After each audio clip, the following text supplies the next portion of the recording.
Assalamualaikum warahmatullahi wabarakatuh. Pemirsa Ruang Sehat, mungkin hampir sebagian dari kita pernah merasakan sakit MAH. Orang yang mengalami sakit MAH ini merasakan berbagai gejala seperti sakit di ulu hati, mual, dan muntah. Namun ada beberapa gejala lain yang bisa dirasakan apabila Anda mengalami sakit MAH. Nah, apa saja gejala lain dan bagaimana cara mengatasinya? Untuk itu, Ruang Sehat kali ini mengambil tema Kenali Gejala Sakit MAH. Nah, tentunya bersama saya Kamaria dan telah hadir di studio kita pada hari ini narasumber kita Ibu Dr. Dia Raihana Rahdi. Ya, jadi beliau ini selaku dokter umum Puskesmas Bintang Ara. Ya, selamat datang Bu, sehat-sehat? Alhamdulillah. Alhamdulillah. Terima kasih telah berhadir di studio kami. Ya, berbicara tentang penyakit MAH ini banyak sekali dari kita itu yang memiliki penyakit MAH. Jadi termasuk saya sendiri ya. Ya, menurut dokter apa sih itu penyakit MAH itu apa gitu? Iya, baik. Jadi mungkin di awal perlu dijelaskan dulu Mbak ya. MAH ini sebenarnya merupakan suatu istilah awam yang istilah di masyarakat awam ya. Nah, jadi sebenarnya pada dunia kedokteran itu gejala MAH disamakan dengan dispepsia sindrom. Nah, jadi dispepsia sindrom ini merupakan suatu kumpulan gejala yang biasanya mengenai bagian saluran pencernaan, khususnya di lambung ya. Nah, yang mana ditandai dengan adanya rasa tidak nyaman di saluran pencernaan bagian atas, khususnya bagian perut bagian atas. Nah, tetapi dispepsia sindrom ini atau yang kita kenal dengan MAH itu sebenarnya bukan suatu penyakit, tetapi suatu tanda atau gejala dari penyakit pencernaan tertentu. Seperti itu. Gejalanya seperti apa? Ya, jadi kumpulan gejala ya Mbak MAH itu. Tadi kan dispepsia sindrom itu merupakan suatu kumpulan gejala. Nah, nanti ada berbagai macam keluhan-keluhan yang mungkin dirasakan oleh pasien. Nah, ini disebut dengan MAH. Tapi harus dicari tahu lebih lanjut MAH-nya ini mengarah ke sakit apa, seperti itu. Jadi dia merupakan suatu tanda dari penyakit pencernaan tertentu. Jadi suatu tanda ya. Iya. Oke. Lalu apa yang terjadi di lambung ketika kita mengalami serangan MAH ini? Ya, baik. Jadi serangan MAH ini terjadi secara umum itu dikarenakan adanya peningkatan dari asam lambung, ya, peningkatan dari asam lambung. Peningkatan dari asam lambung ini sendiri itu melalui berbagai macam proses. Jadi ada dua proses utama. Yang pertama karena adanya pengosongan lambung yang terjadi cukup lama. Dalam artian di sini pada saat seseorang misalnya ya memiliki jeda waktu makan pertama yang terlalu lama ke makan yang kedua, nah itu kan pengosongan lambungnya akan terjadi lebih lama, benar. Nah, ini akan mengakibatkan terjadinya gesekan di dinding lambung. Nah, gesekan ini yang menyebabkan peningkatan dari pengeluaran asam lambung sehingga menyebabkan gejala MAH. Yang kedua, adanya makanan atau minuman yang bersifat iritatif bagi lambung. Jadi dia mengiritasi dinding lambung dan akhirnya juga meningkatkan asam lambung. Nah, akhirnya juga sama terjadi gejala MAH atau serangan MAH seperti itu. Oke, itu kalau bicara tentang waktu tadi ya, waktu dari makan kita pertama ke makan yang kedua itu kira-kira berapa jam kah? Idealnya pengosongan lambung itu terjadi antara 5-6 jam. Nah, kalau misalnya itu sudah maksimal ya? Iya, maksimal 5-6 jam itu pengosongan lambung terjadi. Jadi di atas waktu itu sebisa mungkin sudah harus diisi lagi. Iya, kalau misalnya lebih dari 6 jam, misalnya 8-9 jam baru diisi kembali, kemungkinan peningkatan asam lambung akan terjadi dan mungkin akan merasakan gejala MAH tersebut. Jadi ini waktu makan juga harus diatur ya? Iya, betul. Oke. Lalu apa sih penyebab kenapa seseorang itu bisa mengalami MAH? Iya, penyebabnya sendiri sebenarnya berbagai macam faktor Mbak ya untuk gejala MAH ini. Jadi terbagi menjadi dua, ada faktor intrinsik dan juga faktor ekstrinsik. Faktor intrinsik itu berasal dari individu seseorang. Nah, artinya di sini dia tidak bisa dimodifikasi. Sedangkan untuk faktor ekstrinsik itu berasal dari luar dan biasanya cenderung untuk bisa dimodifikasi. Contohnya apa? Untuk faktor intrinsik itu bisa dari umur atau usia seseorang, kemudian jenis kelamin, dan juga adanya kelainan genetik bawaan dari seseorang. Misalnya dia memiliki sel yang ada di dinding lambung itu lebih sensitif dibandingkan dengan orang lain. Nah, ini akan meningkatkan kejadian terjadinya gejala MAH. Ini intrinsik Yang tadi intrinsik ya? ya, betul. Kalau yang ekstrinsik itu yang sebenarnya bisa kita modifikasi. Nah, jadi itu berupa pola makan yang mungkin tadi salah ya, baik dari segi pengaturan atau penjadwalan makannya maupun jenis makanan yang dimakan. Kemudian pola hidup di sini seseorang yang sering merokok, meminum alkohol, kemudian minum minuman bersoda atau karbonasi dan juga kopi ya yang mengandung tinggi kafein, itu biasanya akan lebih mudah terkena gejala MAH. Ada juga untuk penggunaan obat-obatan. Penggunaan obat-obatan di sini adalah penggunaan obat-obatan anti radang dan anti nyeri. Nah, jadi penggunaan obat-obatan bisa ini juga ya, bisa menyebabkan MAH, ya betul. Jadi ada memang zat-zat yang ada dalam obat tersebut yang bersifat mengiritasi lambung sehingga bisa menyebabkan gejala MAH. Dan yang terakhir itu adalah faktor dari psikis seseorang. Psikis, kejiwaan, betul. Jadi bisa menyebabkan kalau stres misalnya iya, biasanya stres bisa menyebabkan terjadinya MAH seperti itu. Oke, tadi kita bicara tentang pola makan ya. Jadi apakah pola makan yang tidak teratur ini malah menjadi penyebab salah satu MAH yang yang kronis lah ibaratnya? Apakah karena pola makan ini jadi salah satu penyebabnya? Iya. Jadi karena tadi MAH atau dispepsia sindrom tadi ya, kalau di kedokterannya kita bilang, itu kan merupakan suatu gangguan saluran pencernaan. Otomatis yang paling banyak menjadi penyebab terbesarnya adalah dari pola makan. Nah, jadi memang paling banyak adalah pola makan yang salah, berhubungan dengan tadi ya, pengaturan dari makannya sendiri dan juga zat-zat yang termakan seperti itu, yang ada dalam suatu makanan yang masuk ke dalam saluran pencernaan kita. Oke, jadi itu tadi menjadi faktor terbesar begitu ya? Iya, betul. Oke, MAH ini ada berapa jenis, Dok? Ya, kalau secara umum MAH ini ada 2 jenis. Yang pertama dulu ada MAH yang dikarenakan adanya kelainan organik. Jadi MAH tadi kan suatu tanda adanya penyakit tertentu ya Mbak ya. Iya. Nah jadi setelah kita lakukan pemeriksaan biasanya ternyata ditemukan adanya masalah memang di lambung. Jadi misalnya seperti adanya perlukaan pada lambung, kemudian adanya tumor atau kanker di lambung. Nah ini merupakan suatu kelainan organik. Jadi memang ada masalah di saluran cernanya di lambung. Nah kemudian ada juga yang kelainan bersifat non-organik atau fungsional. Ini dikarenakan biasanya pada saat dilakukan pemeriksaan lebih lanjut, lebih dalam, itu ternyata tidak ditemukan kelainan di lambung. Dan biasanya ini berhubungan dengan tadi, misalnya faktor stres, ya, kemudian adanya pola makan yang salah, penggunaan obat-obatan NSAID tadi atau radang dan anti nyeri tadi, seperti itu. Nah, kemudian untuk durasinya sendiri biasanya MAH ini dibagi menjadi 2. Ada yang MAH akut dan juga MAH kronis. Jadi MAH akut itu durasi yang ditimbulkan gejalanya lebih cepat dan biasanya bersifat sementara. Kalau misalnya MAH kronis itu biasanya durasi dari gejalanya perlahan namun biasanya menetap.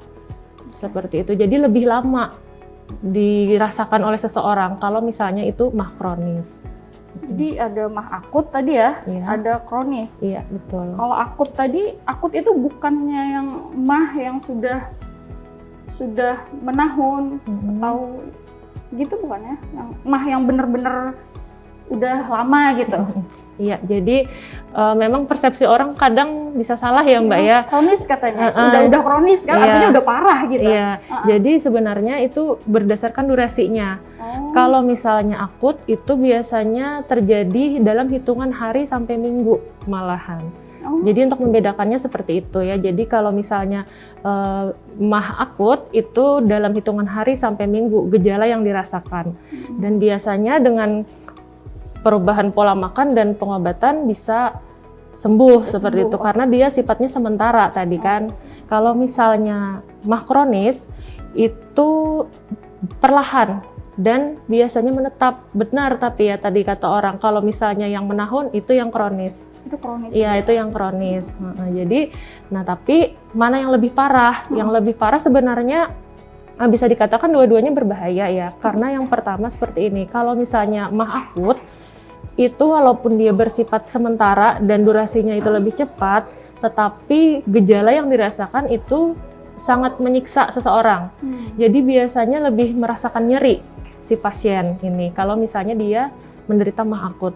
Tetapi kalau MAH kronis karena tadi dia perlahan ya timbulnya, tidak langsung yang nyeri, tetapi pelan-pelan menetap, biasanya si pasien atau seseorang yang mengalami MAH kronis ini dia tidak merasakan gejala yang begitu parah karena sudah mengadaptasi tubuhnya dan mengkompensasi. Nah, jadi biasanya gejala yang dirasakan tidak begitu parah. Tetapi hati-hati kalau MAH kronis ini bila tidak dicari tahu apa penyebabnya, itu kemungkinan besar adalah suatu tanda penyakit tertentu yang mungkin berbahaya. Karena sifatnya tadi lama ya, tidak sembuh-sembuh. Nah, seperti itu. Jadi malah yang kronis ini malah yang tidak terlalu terasa ya sakitnya? Iya, jadi kadang karena dia sudah tadi ya tubuh mengkompensasi dan sifatnya itu perlahan, jadi kadang pasien itu tidak begitu merasakan, tidak sadar, iya. Jadi dia masih bisa beraktivitas seperti biasa. Beda dengan MAH akut yang nyerinya hebat biasanya ya, sampai tidak bisa melakukan aktivitas itu biasanya. Jadi kalau kayak kronis ini lama dalam artian nggak bisa sembuh atau gimana? Sebenarnya bisa sembuh ya Mbak ya, tetapi harus kita cari tahu dulu apa yang menyebabkan gejala MAH-nya itu menetap. Karena tadi kan kita harus mencari tahu MAH-nya ini karena penyakit apa seperti itu. Kalau misalnya sudah ditemukan penyakitnya apa, mengarah kemana gitu ya, misalnya ke perlukaan lambung misalnya, maka nanti akan dilakukan pengobatan sesuai dengan penyebabnya. Atau misalnya ternyata gejala MAH yang menetap ini tadi, yang kronis ini tadi ternyata merupakan suatu kanker di lambung. Berarti nanti juga ada pengobatan khusus yang mana dia sesuai dengan penyebabnya seperti itu. Sesuai ya penyakitnya. Kalau yang akut ada obatnya, yang kronis ada lagi gitu. Penanganannya beda gitu ya antara yang akut sama yang kronis. Nah, ada lagi dalam MAH ini istilahnya itu ada GERD gitu. Nah, apa sih itu GERD? Nanti kita akan bahas setelah jeda pariwara berikut. Tetaplah bersama kami di Ruang Sehat.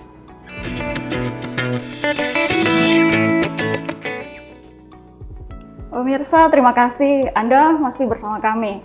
Nah, ini bicara tentang GERD. Jadi ada MAH ini ada juga istilah GERD gitu ya. GERD ini apa sih Dok? Apakah sama MAH dengan GERD itu? Iya, baik. Terima kasih Mbak. Jadi untuk GERD ini sendiri sebenarnya kalau di kedokteran itu ya, itu sebenarnya bagian dari dispepsia sindrom tadi. Jadi kalau bisa dibilang bagian dari MAH sebenarnya. MAH yang mana? MAH yang merupakan kelainan organik tadi. Jadi dia ada sesuatu di bagian esofagus kita bilangnya atau kerongkongan. Di situ ada katup. Nah, katupnya ini biasanya mengalami kelemahan sehingga cairan lambung yang sering kita sebut dengan asam lambung itu yang seharusnya memang beradanya cuma di lambung ya. Ini akhirnya naik ke atas ke bagian esofagus dan mengiritasi esofagus atau kerongkongan. Nah, jadi itu ya yang ada kayak rasa asam di tenggorokan iya, itu? Bisa. Jadi gejalanya pun walaupun hampir sama dengan gejala MAH pada umumnya, tetapi ada yang khas ya untuk GERD ini. Biasanya lebih merasa sensasi terbakar di bagian dada atau panas di bagian dada atas. Dan biasanya merasa asam di bagian mulut. Iya, biasanya itu karena ada, saat sendawa itu Iya, biasanya betul. ada rasa kayak asam sekali di tenggorokan. iya, Jadi itu GERD ya? iya, kemungkinan bisa karena GERD. GERD itu sendiri kan dalam bahasa kedokteran itu disebut dengan gastroesophageal reflux disease. Nah, yang mana tadi bagian cairan lambung yang harusnya ada di lambung, dia reflux atau naik ke esofagus sehingga terjadilah gejala GERD atau penyakit GERD. Seperti itu. Jadi ini malah lebih parah ya dok, kalau GERD ini? Iya, sebenarnya ya itu tadi, kalau GERD itu sudah merupakan suatu penyakit. Ya, penyakit yang memang gejalanya adalah gejala-gejala dari MAH seperti itu, dan yang mendominasi itu tadi yang lebih merasakan sensasi seperti terbakar di bagian dada atau rasa panas di bagian dada. Nah, biasanya hati-hati pada penderita GERD ini salah mengartikan seperti serangan jantung. Jadi karena di dada karena tadi kan? di dada, betul. Jadi kadang bisa salah persepsi ya, kecuali memang dilakukan pemeriksaan lebih lanjut untuk menyingkirkan apakah memang ini serangan jantung atau penyakit GERD seperti itu. GERD ini dok muncul itu karena MAH yang udah kronis kah? Jadi beda ya. Atau tersendiri lagi? Jadi beda. Kalau kronis tadi kan kita dari durasi waktu gejalanya dirasakan ya. Nah, kalau ini berdasarkan yang tadi pertama saya jelaskan, yaitu berupa kelainan organik. Dispepsia jenis yang kelainan organik. Jadi memang ada masalah di saluran pencernaannya. Nah, kalau GERD masalahnya adalah di katup esofagus tadi, di katup kerongkongan lah ya kalau bahasa awamnya. Nah, ini yang pada akhirnya katupnya ini lemah. Jadi tidak bisa membuka dan menutup secara baik seperti itu, sehingga yang seharusnya cairan lambung tetap berada dalam lambung akhirnya naik ke atas dan akhirnya mengiritasi bagian dinding kerongkongan atau esofagus seperti itu. Kayak terasa asam di bagian kerongkongan saat sendawa. Nah itu yang terjadi apabila kita terkena GERD ya. Oke, dok, penyakit MAH ini kan bisa dirasakan berulang-ulang. Dia itu datang terus gitu ya.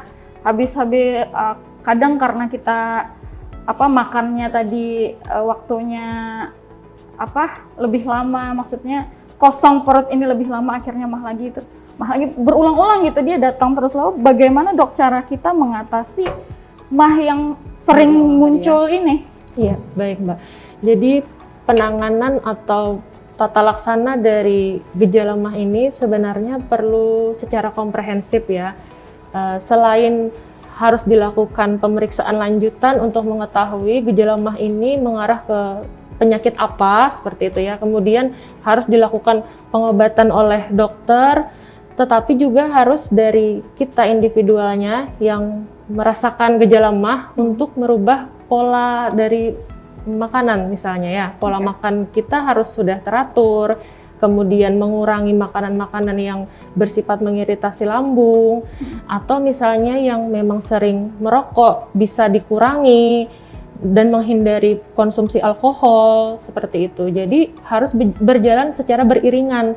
Kalau misalnya hanya salah satu saja, misal hanya dilakukan pemberian pengobatan oleh dokter saja tanpa adanya pengendalian dari faktor resiko tadi ya, berupa pola makan tadi, pola hidup dan sebagainya, tentu penyakit atau gejala MAH ini susah untuk disembuhkan. Jadi dia harus berjalan beriringan, tidak bisa salah satu saja yang dilakukan, tetapi harus berbarengan atau komprehensif tadi. Oke, jadi harus beriringan ya. Iya. Jadi sia-sia gitu kita berobat misalnya ke dokter ya, tapi pola makan atau dalam berkehidupan sendiri itu tidak diatur ya. Iya, betul sekali Mbak. Oke dok, lalu siapa saja sih yang beresiko terkena penyakit MAH ini?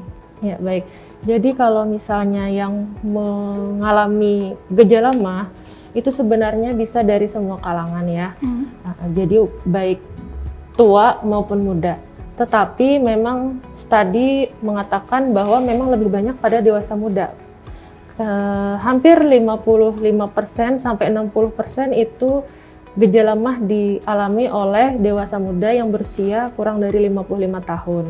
Mungkin ini disebabkan karena adanya faktor pekerjaan ya mungkin ya. Jadi mungkin pada usia produktif itu tekanan untuk pekerjaan lebih banyak.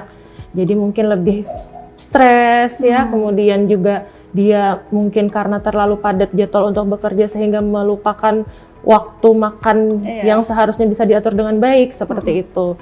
Nah, kalau untuk jenis kelamin, perempuan atau laki-laki sebenarnya memiliki resiko yang sama untuk terjadi mah. Jadi tidak ada yang misalnya terlalu tinggi untuk laki-laki atau perempuan lebih sedikit terkena gejala mah. Jadi hampir sama saja. Sama aja ya. Iya, betul. Karena pernah ada studi juga yang dikatakan bahwa di satu daerah memang lebih banyak perempuan gitu ya. Tapi di lain daerah yang dilakukan studi ternyata lelaki juga banyak. Jadi kalau bisa dibilang itu hampir sama. Sama aja ya. Mungkin yang mempengaruhi nanti dari pola makannya tadi, faktor ekstrinsiknya tadi, pola makan, pola hidup, seperti itu. Oke. Ini saya pernah dengar dok, katanya yang mempunyai golongan darah O itu juga cenderung bisa terkena penyakit mah. Itu benar nggak sih dok atau cuma hoax sih? Iya, sebenarnya harus dilakukan studi lebih lanjut ya Mbak untuk mengatakan apakah memang golongan darah tertentu bisa menyebabkan timbulnya gejala mah. Tetapi di sini yang lebih ditekankan adalah dari faktor ekstrinsik, karena faktor ekstrinsik tadi berupa pola hidup, pola makan, penggunaan obat-obatan anti nyeri dan anti radang, serta psikis itu bisa kita kendalikan. Artinya bisa kita merubahnya agar tidak terjadi gejala mah seperti itu. Oke. Iya. Berarti belum ada ini ya, belum ada penelitian tentang apakah benar golongan darah tadi mempengaruhi atau kita bisa terkena mah atau tidak gitu ya. Iya, betul. Oke. Bicara tentang pola makan yang benar nih dok, bagaimana sih pola makan yang benar sehingga tidak menimbulkan sakit mah begitu? Iya. Jadi kalau pola makan seperti yang tadi saya katakan ya Mbak ya, ada beberapa cara untuk mengaturnya agar tidak terjadi gejala mah. Nah, yang pertama dari sisi pengaturan makannya sendiri. Yang pertama adalah frekuensi makan, yang mana frekuensi makan ini berhubungan dengan pengisian dan pengosongan lambung tadi. Jadi apabila seseorang jarang makan, misalnya kan kita dianjurkan untuk makan minimal 3 kali sehari ya, yang idealnya 3 kali sehari.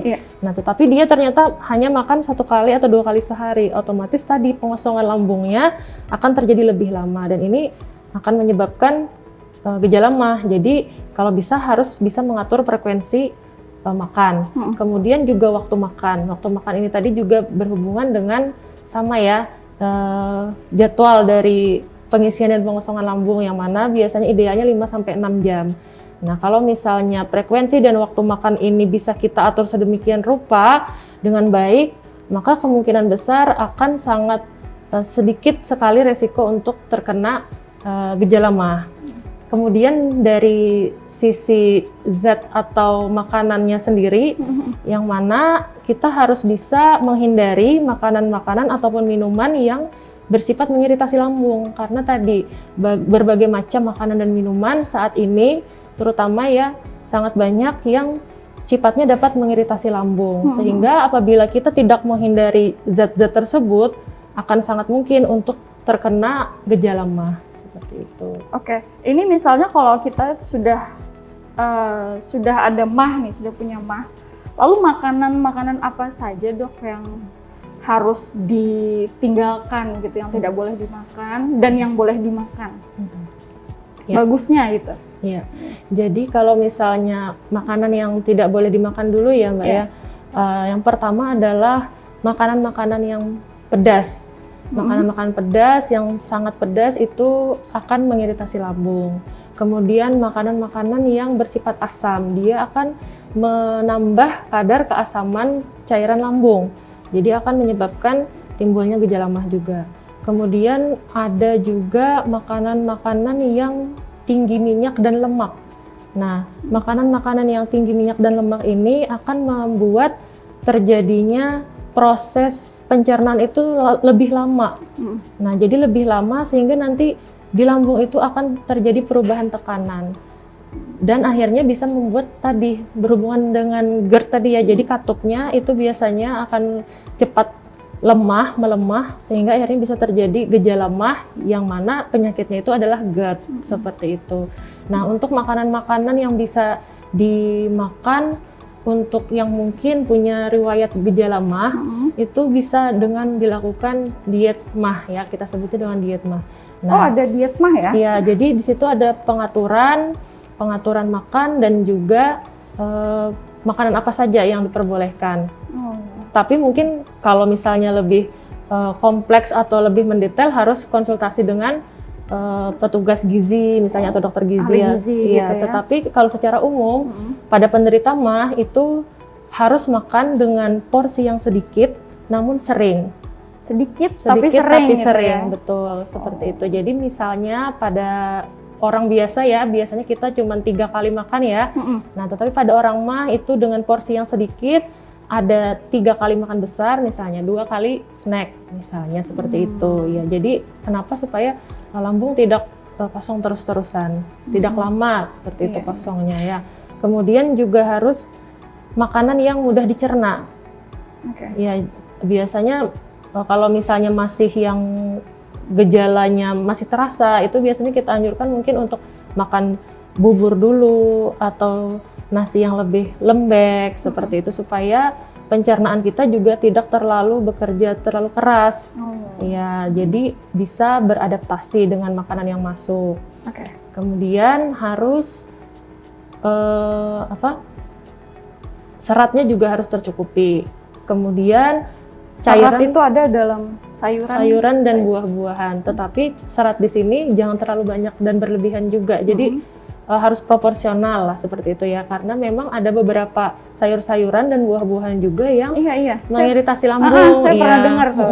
Jadi misalnya seperti buah-buahan yang terlalu asam, walaupun dia mengandung serat tetapi tidak baik untuk lambung seperti itu ya. Jadi bisa dihindari. Kemudian ada juga sayur-sayuran yang mungkin memiliki gas lebih banyak. Biasanya seperti kol misalnya seperti itu ya. Itu lebih mudah untuk terserang gejala MAH. Nah, kemudian tetap harus cukupi cairan karena pada penderita MAH itu kan kebanyakan ada yang mual bahkan bisa muntah. Nah, apabila cairan tidak tercukupi dan pasien ini mengalami muntah, maka akan ditakutkan terjadi dehidrasi seperti itu. Mungkin pemirsa di rumah juga ingin tahu nih dok, tadi kan kayak makanan-makanan yang harus dihindari tadi kan kayak pedas, asam. Mungkin sudah tahu kalau pedas itu kan lombok, cabai gitu ya. Kalau asam kayak apa yang bersifat asam kayak mangga gitu ya, mangga muda. Terus yang makanan kayak bersantan begitu. Iya, betul. Jadi kalau misalnya yang tinggi minyak dan lemak itu seperti gorengan, kemudian makanan-makanan bersantan. Ada juga misalnya seperti coklat, itu kan mengandung lemak yang tinggi. Nah, itu biasanya akan, kalau misalnya kebanyakan ya, akan mudah menimbulkan gejala MAH. Itu tadi ya, sayuran juga, padahal kan yang namanya serat itu tadi kan harus dicukupi juga kan. Tapi ada beberapa sayuran yang tidak boleh dikonsumsi oleh penderita MAH juga, itu seperti kayak kol tadi ya dok ya. Ada, mungkin bisa disebutkan lagi dok? Ada beberapa ya, memang misalnya seperti kol, kemudian sawi seperti itu ya. Selebihnya bisa nanti didiskusikan, misalnya memang punya gejala MAH gitu ya, bisa didiskusikan dengan petugas gizi yang ada di fasilitas pelayanan kesehatan terdekat. Jadi jangan asal juga dalam makanan gitu ya. Misalnya ada kita tiba-tiba mengalami MAH nih dok, tiba-tiba sakit di ulu hati misalnya, lalu pertolongan pertama yang seperti apa bisa dilakukan begitu dok? Iya, jadi apabila kita ada mengalami serangan MAH seperti itu ya mbak ya, yang pertama kita harus merilekskan diri dulu. Jadi jangan panik, jangan cemas, karena tadi faktor psikis juga mempengaruhi dan mungkin akan memperparah kondisi. Nah, seperti itu. Yang kedua, bisa dengan meminum air putih hangat terlebih dahulu. Kenapa? Karena air putih hangat di sini bisa mengurangi rasa nyeri dan terasa nyaman saat dikonsumsi pada saat terjadi gejala MAH. Seperti itu. Kemudian kalau misalnya untuk selanjutnya itu bisa mengkonsumsi obat yang kemudian bisa mengkonsumsi obat dari golongan antasida, yang mana biasanya obat ini bisa menetralisir dari asam lambung yang terlalu tinggi. Nah, obat-obatan golongan antasid ini biasanya dijual secara bebas di apotek atau warung-warung terdekat. Banyak aja ya? Iya, ini tidak memerlukan resep dokter. Jadi bisa meminum obat antasid ini dulu sebagai pertolongan pertama pada saat gejala MAH menyerang kita atau berlangsung seperti itu. Tetapi apabila ternyata setelah kita melakukan hal-hal tersebut gejala MAH masih menetap, ada baiknya kita segera memeriksakan diri ke dokter untuk mendapatkan pengobatan lebih lanjut seperti itu. Oke, jadi itu tadi pertolongan pertama apabila kita tiba-tiba terserang MAH gitu ya. Jadi pertama tadi minum air hangat, lalu kita juga perlu obat-obatan itu harus ada di rumah ya dok, obat-obatan yang mengandung antasida tadi. Ya, jadi kalau misalnya memang kita orang yang memiliki riwayat gejala MAH, ada baiknya untuk bersedia obat antasida tersebut di rumah, karena kita tidak tahu kapan gejala MAH itu akan menyerang atau muncul ya. Jadi kalau misalnya sudah memiliki obat tersebut di rumah, jadi bisa dipakai itu dulu sementara sambil kita menunggu apakah nanti gejalanya mereda atau tidak. Kalau misalnya mereda kan artinya kita tidak perlu pengobatan lebih lanjut, karena mereda dengan sendirinya atau cepat tertangani. Nah, kalau misalnya ternyata gejala menetap, baru kita memeriksakan diri ke dokter. Seperti itu. Ada juga nih dok, katanya kalau kita terserang penyakit MAH itu pertolongan pertamanya bisa memakai atau mengkonsumsi yang manis-manis. Kalau ada juga yang mengatakan pada saya, katanya bikin air putih gitu ya, dicampur dengan gula, air hangat pakai gula gitu. Itu benar nggak sih dok? Ya, jadi sebenarnya memang ada benarnya, tetapi tidak sepenuhnya benar seperti itu ya Mbak ya. Karena ada beberapa memang makanan-makanan yang manis yang bisa mengurangi rasa nyeri pada saat terjadi serangan MAH. Nah, tetapi tidak serta-merta semua makanan-makanan manis bisa mengurangi gejala MAH. Karena apabila misalnya ya kita gejala MAH muncul, ternyata kita minum kopi tapi manis. Bukannya malah meredakan gejala ya, tapi malah tambah parah kan, karena kopi mengandung kafein tadi, walaupun dia manis. Nah, jadi ada beberapa misalnya seperti madu. Nah, madu ini memiliki zat antioksidan dan juga anti radang. Nah, diharapkan dia karena bersifat anti radang dan antioksidan ini akan memiliki perlindungan terhadap lapisan di dinding lambung, sehingga tidak akan memperparah gejala MAH-nya seperti itu. Nah, kemudian ada juga yang tadi mengatakan bahwa susu itu bisa meredakan gejala MAH karena zat yang ada dalam susu itu dikatakan bisa menetralisir asam lambung seperti kerjanya obat antasid. Nah, namun di sini pemilihan susunya juga harus berhati-hati karena susu yang full cream atau coklat ini kan memiliki lemak yang tinggi. Jadi malah bisa memperparah. Kalau misalnya pun kita mau mengkonsumsi susu, itu pilihlah yang low fat atau yang rendah lemak, dan juga bisa mengkonsumsi susu dari jenis nabati. Jadi seperti susu kedelai seperti itu ya. Jadi tidak semua yang manis-manis itu bisa merendahkan penyakit MAH gitu, gejala MAH gitu ya. Betul. Tapi yang tadi saya pernah melakukan di rumah dok, yang pakai air hangat terus dikasih gula itu ada sih berkurang gitu penyakitnya. Ya, mungkin karena dari minuman air hangatnya tadi juga Mbak, air putih ya, yang bikin reda itu ya. Betul. Nih ada juga nih dok, katanya kalau MAH itu bagusnya katanya minum jamu, jamu kunyit katanya. Itu bener nggak sih dok kalau jamu itu bisa menyembuhkan MAH gitu? Iya, benar. Jadi banyak sekali masyarakat kita yang kalaupun datang ke tempat kita juga ya, pada saat periksa misalnya ke puskesmas atau ke rumah sakit, bilangnya waktu ditanya sudah minum obat apa atau sudah ada minum apa untuk meredakan, pasti rata-rata menjawab dengan jawaban sudah minum air rebusan kunyit seperti itu. Jadi memang untuk kunyit sendiri dia sama seperti madu tadi Mbak, memiliki anti radang, sifat anti radang. Nah, yang mana itu diharapkan juga bisa mengurangi peradangan pada lambung pada saat terjadi gejala MAH. Nah, tetapi pada prinsipnya orang-orang dengan gejala MAH itu tidak bisa disamaratakan. Ada yang memang dengan mengkonsumsi madu, mengkonsumsi susu ataupun perasan kunyit tadi atau air rebusan kunyit tadi berefek seperti itu. Tapi ada juga sebagian orang yang lain ternyata tidak berefek. Nah, jadi apabila ternyata sudah mengkonsumsi itu tidak berefek, ada baiknya tetap segera periksakan diri ke dokter. Jadi tetap sakit gitu ya. Kalau bahkan ada juga nih dok, misalnya pas minum kunyit malah tambah sakit. Ada juga gitu ya. Jadi nggak semua. Tidak semua, betul. Jadi tidak semua orang bisa sama seperti itu ya untuk prinsip penanganan gejala MAH-nya. Atau mungkin juga kunyitnya ini ditambah dengan asam misalnya. Nah, jadi malah memperparah. Ini banyak sekali juga dok di masyarakat begitu ya. Katanya kalau MAH itu minum perasan jeruk nipis. Ada yang katanya makan bawang putih.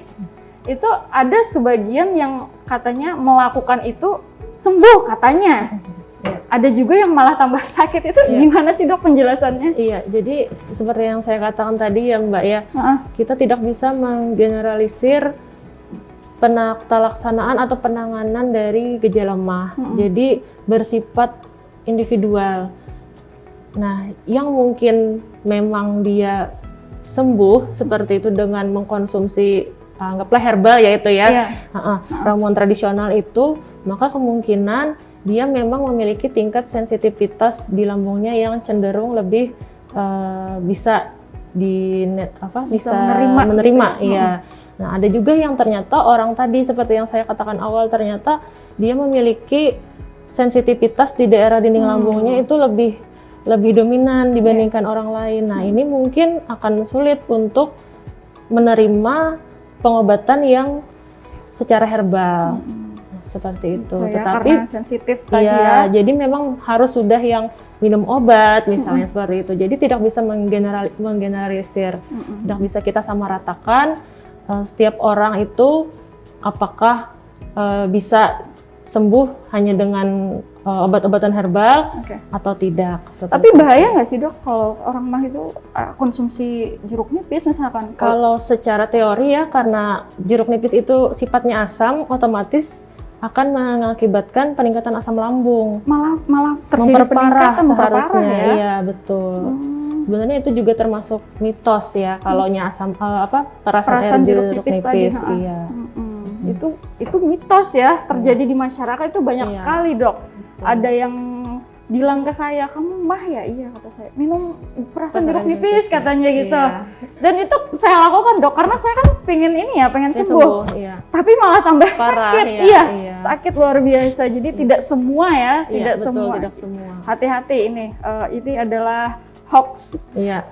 Dan mungkin ada baiknya Mbak untuk pengobatan herbal yang dilakukan itu tetap dikonsultasikan juga ke dokter. Jadi nanti kalau misalnya ternyata pengobatan yang dilakukan secara mandiri di rumah dengan tadi misalnya herbal atau obat-obatan tradisional ternyata tidak membuahkan hasil atau ternyata masih menetap gejalanya, tetap harus dikonsulkan lagi ke dokter. Jadi bisa mendapatkan pengobatan yang lebih lanjut seperti itu. Iya, jadi hati-hati tadi dengan mitos di masyarakat ya. Oke, ini banyak nih orang yang mengkonsumsi obat MAH yang dijual di luaran begitu dok. Aman nggak sih itu dok? Iya, kalau misalnya untuk pertolongan pertama tadi ya seperti antacid, itu sebenarnya aman bagi lambung karena dia juga memang obat bebas yang artinya tidak perlu diresepkan oleh dokter. Jadi bisa beli sendiri di apotek ataupun di toko-toko. Nah, tetapi ada beberapa jenis obat-obatan yang lebih tinggi mungkin ya, entah dari dosis atau jenis golongannya berbeda dengan antacid. Nah, ini harus diresepkan oleh dokter dan harus diawasi oleh dokter penggunaannya. Jadi tidak bisa sembarang untuk mengkonsumsinya. Karena apabila ternyata penggunaannya salah, bukannya malah membaik gejalanya seperti itu. Jadi kalau Walaupun misalnya obat mah, iya, betul, tapi karena tidak diawasi oleh dokter, kemudian mungkin penggunaannya salah karena kan beli sendiri ya. Beli sendiri kadang tidak diberitahu kapan meminumnya, dosisnya seberapa, seperti itu ya. Jadi kadang kalau misalnya tidak diawasi oleh dokter malah akan memperparah. Jadi kalau misalnya obat-obatan mah selain antacid, baiknya itu diresepkan oleh dokter. Jadi banyak sekali yang kita ingin diskusikan lagi dengan dokter, banyak sekali lagi yang kita pengen kulik dari dokter ini ya, masalah mah. Tapi kita harus jeda dulu, tetaplah bersama kami di Ruang Sehat.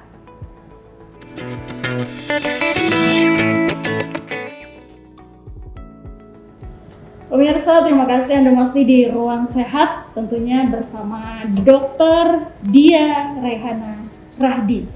Ya. Dokter, di situasi seperti apa harus melakukan konsultasi ke dokter ini? Nah, lalu pemeriksaan seperti apa saja yang dilakukan oleh dokter? Ya, baik.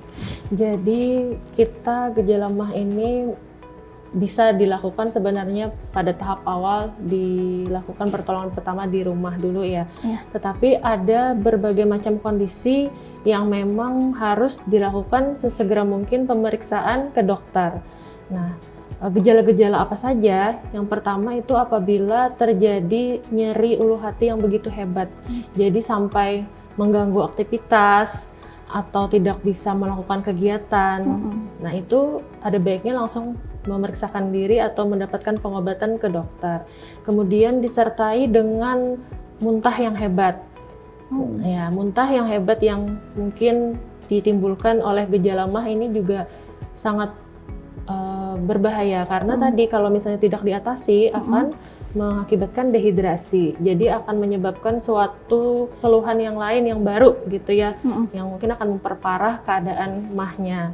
Nah, kemudian pada penderita mah yang sudah kronis, seperti saya katakan sebelumnya ya, bahwa gejala mah atau dispepsia sindrom tadi itu merupakan suatu tanda penyakit tertentu. Nah, kalau misalnya dia sudah memiliki gejala mah yang kronis, tetapi tidak memeriksakan diri untuk mencari tahu penyebab sakitnya itu karena apa, ini akan sangat berbahaya. Jadi pada penderita mah kronis, sebaiknya memeriksakan diri ke dokter. Nah, kemudian yang terakhir,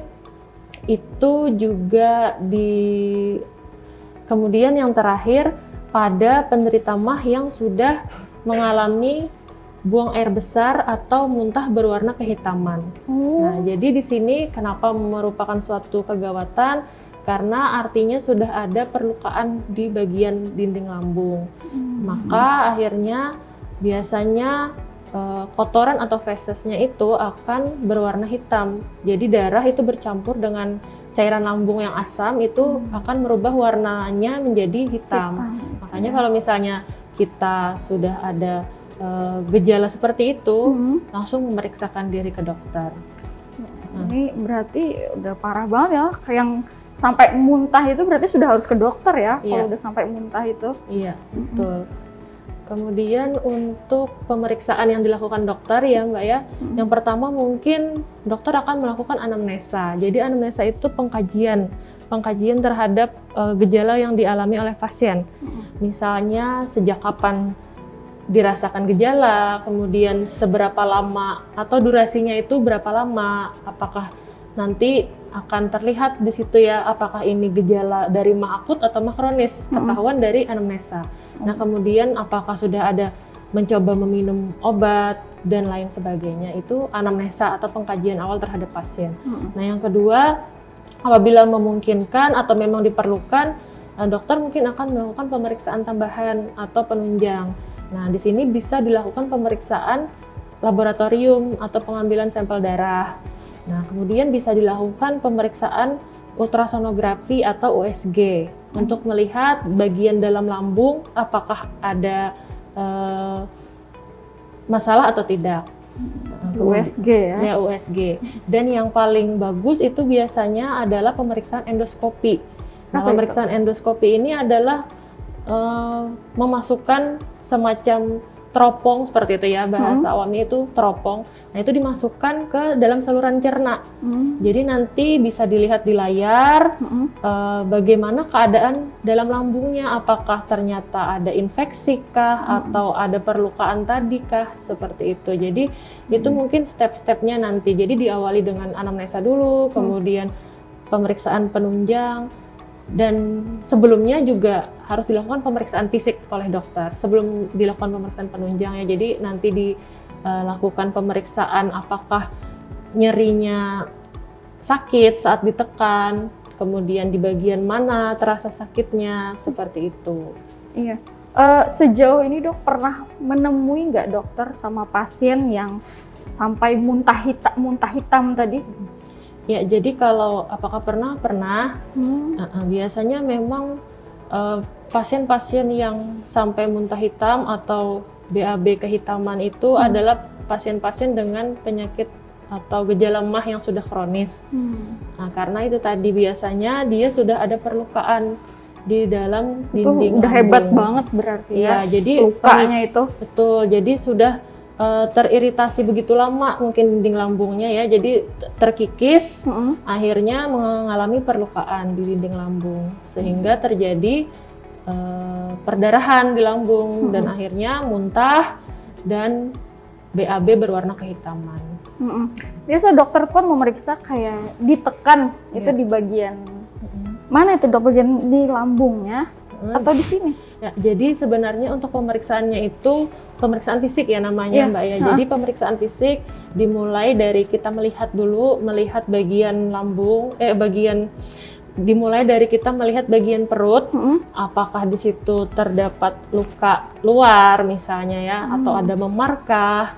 Nah, kemudian dilanjutkan dengan pemeriksaan auskultasi. Auskultasi itu adalah mendengar dengan stetoskop bunyi dari bising usus yang ada di dalam rongga perut, seperti itu. Nah, kemudian juga dilakukan pemeriksaan palpasi namanya. Jadi ditekan itu ada di 9 regio perut. Jadi di kiri atas, tengah atas, kanan atas, kemudian tengah kiri, benar-benar di tengah, di kanan tengah, kiri tengah, ke kiri bawah, kemudian tengah bawah dan juga kanan bawah. Jadi ada 9 regio yang biasanya kita lakukan penekanan. Nah, nanti dari situ kelihatan apakah dia mengalami nyeri tekan, karena masing-masing regio itu biasanya mendeskripsikan atau menggambarkan keadaan organ mana yang terkena, seperti itu. Iya, biasa ada itu ya. Pas ditekan itu kitanya merasa sakit. Iya, betul. Biasanya kalau orang dengan gejala MAH itu akan terasa sakit pada saat dilakukan penekanan di daerah ulu hati atau bagian atas tengah perut ya. Bagian itu kemudian atau bagian kanan atas. Kanan ya. Iya, kanan dan tengah paling banyak biasanya itu untuk gejala MAH yang mungkin berasal dari organ lambung. Tapi nanti beda halnya dengan daerah atau regio-regio lain. Itu mencerminkan mungkin organ yang lain yang terkena. Bisa dari empedu atau pankreas, seperti itu ya, mungkin di bagian usus, atau malah kalau di bagian bawah ini ada yang namanya appendix atau kita sering bilang usus buntu. Nah, itu biasanya berada di bagian kanan bawah. Nah, jadi masing-masing regio itu mendeskripsikan organ-organ yang berbeda. Oke. Dok, ini ada katanya orang yang MAH itu sudah parah, ada benjolan di bagian perutnya itu. Benjolan itu MAH ya dok? Jadi macam-macam ya Mbak. Kalau misalnya memang nanti kan kita ada mungkin komplikasi dari MAH. Nah, ada memang yang akhirnya komplikasinya itu terbentuk suatu tumor di lambung. Itu mungkin berupa benjolan. Tetapi bisa juga bukan, dan itu harus dilakukan pemeriksaan lebih lanjut mengetahui apa sih sebenarnya benjolan yang ada di lambung itu. Nah, jadi tidak langsung tidak melulu karena mah ya. Iya. Oke. Bahaya sekali nih Kak. Biasanya ada juga tuh kayak benjolan tapi dia tuh lari-lari gitu, bisa berpindah-pindah maksudnya. Habis di sini kan nyeri, terus kesini lagi gitu, ke tengah gitu. Itu biasanya lebih ke kontraksi ya Mbak, kontraksi dari saluran pencernaan. Otot di saluran pencernaan itu bisa berkontraksi. Nah, jadi biasanya pada saat berkontraksi kan dia akan lebih kencang ya kalau berkontraksi atau semacam berkerut. Nah, mungkin kalau pada saat dia berkontraksi itu akan terasa keras di bagian-bagian tertentu, seperti itu. Kontraksi mah begitu ya? Kontraksi dari saluran cerna. Saluran cerna. Nah, bukan berarti apabila dia berkontraksi itu selalu mah. Oh, tidak selalu ya? Iya, betul, tidak selalu. Oke. Dok, apa saja nih dampak yang terjadi apabila mah itu terlalu lama dialami oleh si pasien? Itu apa dampaknya Dok? Dan bagaimana jika tidak cepat ditangani? Baik, jadi apabila gejala mah tadi ternyata tidak kita lakukan pemeriksaan lebih dalam dan akhirnya kita tidak tahu ini apakah suatu penyakit tertentu. Nah, akhirnya tidak mendapatkan pengobatan ya dari dokter.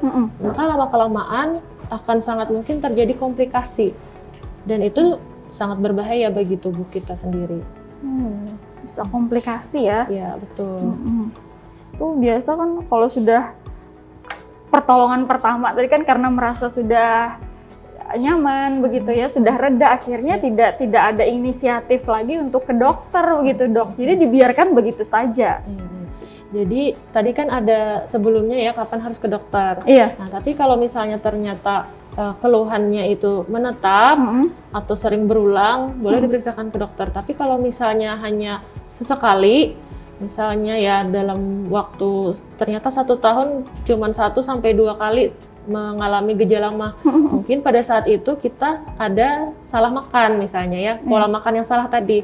Mungkin pada saat itu kita terlalu makan banyak mangga muda misalnya ya, akhirnya naik asam lambungnya. Nah, itu mungkin pada saat itu hanya gejala mah akut dan ternyata bisa diatasi. Yang berbahaya itu apabila dia berulang sering mahnya tuh sering berulang, kemudian juga tadi menetap. Nah, itu yang memang harus benar-benar kita cari tahu ke dokter.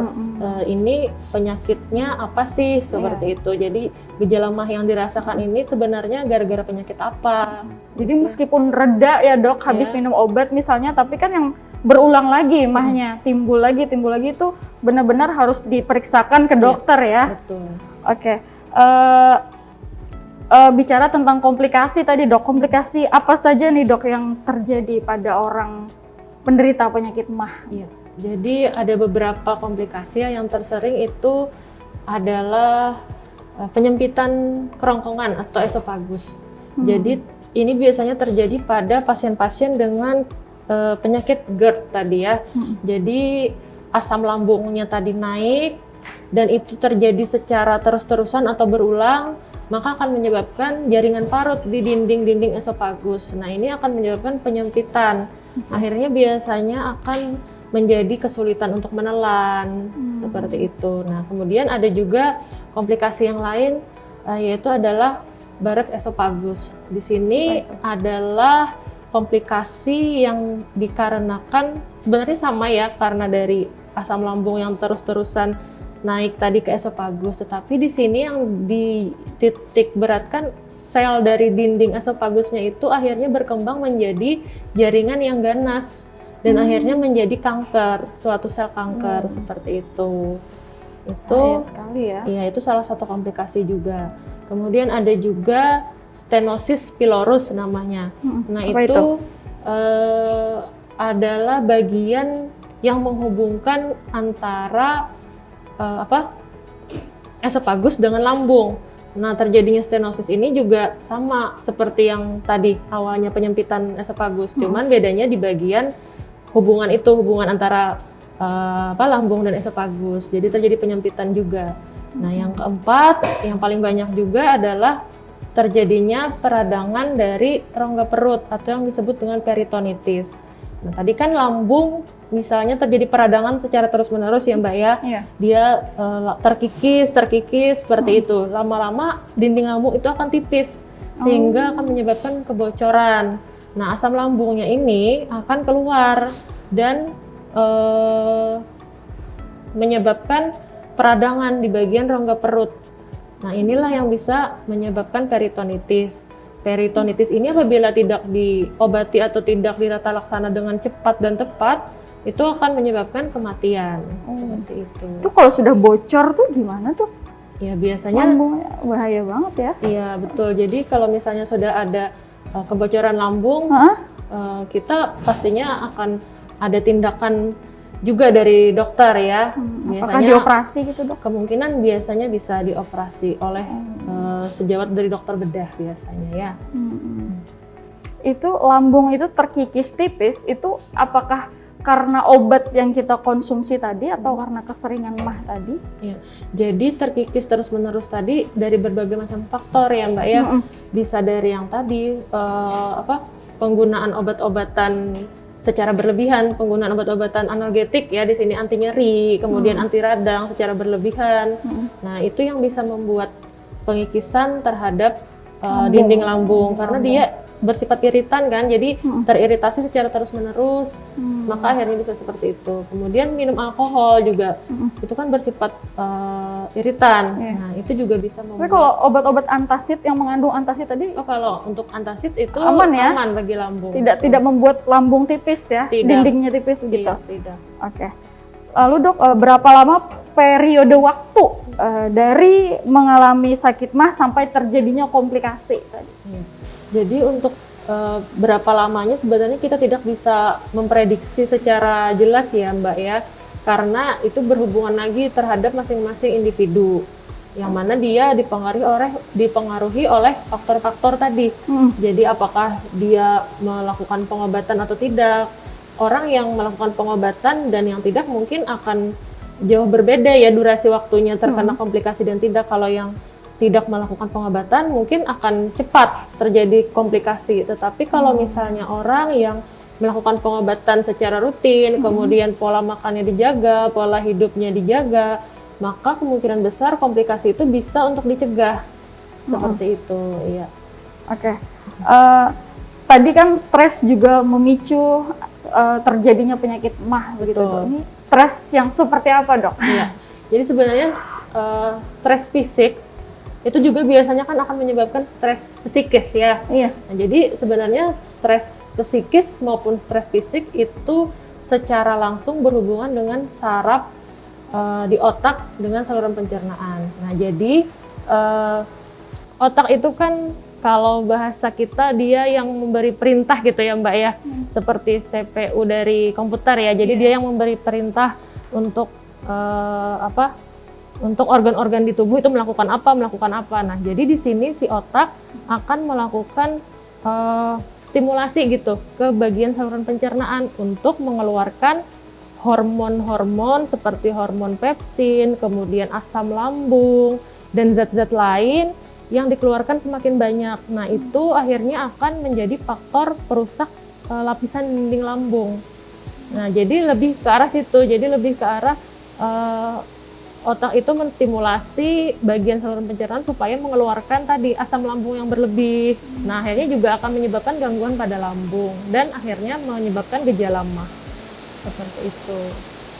Oke dok, kita mau minta himbauan nih atau pesan dari dokter kepada masyarakat terkait jaga pola makan dan jaga pola hidup sehat agar dapat terhindar dari penyakit mah ini. Silakan dok. Iya, baik. Untuk seluruh pemirsa TV Tabalong, pengobatan mah ini memang dilakukan secara komprehensif ya. Jadi selain dilakukan pemeriksaan dan juga pengobatan oleh dokter, diharapkan para masyarakat bisa menjaga pola makan yang sehat dan pola hidup yang baik agar terhindar dari gejala mah. Karena gejala mah ini bisa dicegah dengan pola makan dan pola hidup yang baik. Jangan lupa selalu amalkan dan terapkan Germas dalam hidup kita agar kita menjadi masyarakat yang selalu sehat, bugar, dan juga produktif. Ya, terima kasih dokter. Pemirsa, itu tadi himbauan dari dokter terkait pola makan yang sehat dan juga pola yang hidup sehat agar kita terhindar dari penyakit MAH. Dokter, terima kasih banyak telah berhadir di studio kami. Pemirsa di rumah juga terima kasih. Usai sudah program Ruang Sehat pada hari ini. Kita ketemu lagi minggu depan. Terima kasih. Assalamualaikum warahmatullahi wabarakatuh.